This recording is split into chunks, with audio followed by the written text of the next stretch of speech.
Hi friends, நம்ம இன்றைக்கி பலாப்பழத்தில் கேசரி தாங்க பார்க்க போகிறோம். வாங்க எப்படி செய்கிறதுன்னு பார்க்கலாம். ஒரு வாணலியில் நெய் கொஞ்சமாக விட்டு அதில் முந்திரி திராட்சையும் வறுத்து எடுத்துக்கணுங்க. அடுத்து பலாப்பழத்தை நான் இப்படி குட்டி குட்டியாக கட் பண்ணி வச்சுருக்கேன். அதையும் நெய்யில் வதக்கி எடுத்துக்கலாங்க. வதக்கின பலாப்பழத்தை மிக்ஸி ஜாரில் போட்டு ஒரு சுற்று விட்டு நம்ம அரைச்சி அதை தனியாக எடுத்து வச்சுக்கலாங்க.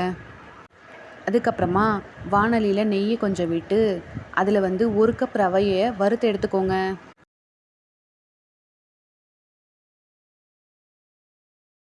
வறுத்த ரவையை தனியாக எடுத்து வச்சுக்கோங்க.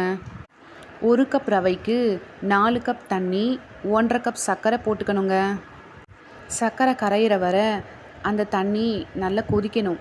சர்க்கரை கரைஞ்சி அதுக்கப்புறம் 2-3 நிமிஷம் கழித்து அதில் ரவையை கொட்டி நல்லா கிளறி விடுங்க. ரவை நல்லா வேகும் போதே அதில் ஏலக்காய் தூள் கொஞ்சம் போட்டுக்கணுங்க. அதுக்கப்புறமா ரவை பாதி வெந்த உடனே அதில் நம்ம அரைச்சி வச்ச பலாப்பழத்தை எடுத்து நம்ம போட்டுக்கணுங்க.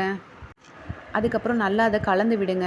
கலந்ததுக்கப்புறம் அது கெட்டியான உடனே கொஞ்சமாக நெய்யும் நம்ம நெய்யில் வறுத்து வச்ச முந்திரி திராட்சையும் அதில் கொட்டி நல்லா கிளறி விட்டு இறக்கிட வேண்டியது தான். அவ்வளோதான், பலாப்பழ கேசரி ரெடிங்க.